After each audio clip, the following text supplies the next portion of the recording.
এই football federation কেউ না, ফুটবলের কোনো কিছু না। ওই যে রাষ্ট্রীয় ক্ষমতা, ক্ষমতাকে যত যেভাবে পারে উপভোগ করার জন্য তারা একটা বাংলাদেশ দল গঠন করে মালয়েশিয়া পাঠালেন। সেখানে 2 ম্যাচে 7 গোল দেওয়া পাকিস্তানের দলের সাবেক অধিনায়কের কোনো স্থান হলো না। এরপর এই যে মুক্তিযোদ্ধারা যারা অস্ত্র জমা দিয়ে যাদেরকে বাড়িতে পাঠিয়ে দেওয়া হলো, এদেরকে যদি সেদিন দেশ গঠনের কাজে লাগাতো, এরা এমন একটা উদাহরণ সৃষ্টি করতে পারতেন, বাংলাদেশ একটা নতুন ধরনের রাষ্ট্র হতে পারত। কিন্তু ব্যাপক দলীয়করণের ফলে, অল্প সময়ের মধ্যে একটি একদলীয় রাষ্ট্র গঠন করার ফলে বাংলাদেশের গণতন্ত্রের কবর রচনা করা হলো। অথচ এই গণতন্ত্র প্রতিষ্ঠার জন্য আমরা যুদ্ধ করেছিলাম। 71-এর কথা মনে হলে অনেক দুঃখ হয়। 71-এ প্রধানত গ্রামগঞ্জের লড়াকু তরুণরাই এই মুক্তি বাহিনীর সদস্য ছিল।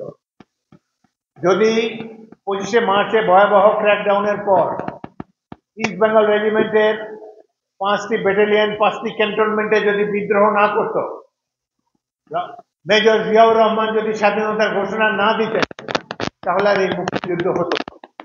মুক্তিযুদ্ধ না হলে বাংলাদেশ হতো না, আজ ওই দেশ পাকিস্তান থাকতো। এটাই হলো বাস্তবতা। রাজনীতিবিদ এটা বলেও না, স্বীকারও করে না। 71-এ 30শে মার্চ যশোর ক্যান্টনমেন্টে বিদ্রোহ করে 8 ঘন্টা যুদ্ধের পর ক্যান্টনমেন্টের বাইরে এখানে এসে দেখি একটা গ্রামে প্রবেশ করলাম, খিতিরদিয়া, কাছে চৌগাছা। দেখি হাজার হাজার ছাত্র কুড়াল নিয়ে দাঁড়িয়ে আছে। আমাকে বলে, ক্যাপ্টেন সাহেব অস্ত্র দেন, যুদ্ধ করব। তাদের যে উন্মাদনা, দেশের জন্য জীবন উৎসর্গ করবে, আমি তো এইরকম বাংলাদেশ দেখি নাই। বিশ্ববিদ্যালয়ে পড়াশোনা করেছি, তারপর সামরিক বাহিনীর জীবনে প্রবেশ করেছি।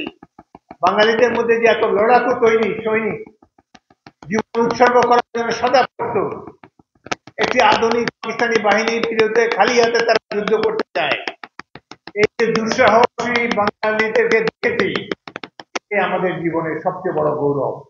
এবং এরা ছিল, এর মধ্যে অনেকে আপনারা আমার সামনে বসে আছেন, যাদের রাষ্ট্র হয়তো স্বীকৃতি দেয় নাই, সামাজিক স্বীকৃতি মিলে নাই, কেবলমাত্র আমরা নিজেরাই নিজেদের মনে আত্মতুষ্টি আছে, এই দেশের স্বাধীনতা যুদ্ধে আমরা অংশগ্রহণ করেছিলাম। জিয়াউর রহমানের স্মৃতিচারণ করতে গেলে অনেক কথা মনে হয়। যুদ্ধের সময় তার অধীনস্থ সেনা কর্মকর্তা ছিলাম। তখন 18টি জেলা ছিল বাংলাদেশে। একটি মাত্র জেলা মুক্তি বাহিনী একক প্রচেষ্টা দখল করেছিল, সেটি হলো সিলেট জেলা। এবং এই সিলেট আমরা 14ই ডিসেম্বর বিকালে দখল করি। মেজর জিয়াউর রহমানের নেতৃত্বে আমি সিলেটের এমসি কলেজের প্রিন্সিপালের বাসায় যে পাকিস্তানি গাড়ি ছিল, সেই গাড়ি আক্রমণ পরিচালনা করি। আমার 18 জন সৈনিক শহীদ হয়। আমার একজন প্লাটুন কমান্ডার, তিনি এই যুদ্ধে শহীদ হন। ফয়েজ আহমদ এই যুদ্ধে শহীদ হন। 14ই ডিসেম্বরের বিকেলে আমরা সৈনিকেরা, বিশেষ করে যারা আমার কোম্পানিতে ছিল, ধরে নিয়েছিলাম যার কয়েক মিনিটের মধ্যে আমরা সবাই মৃত্যুবরণ করব।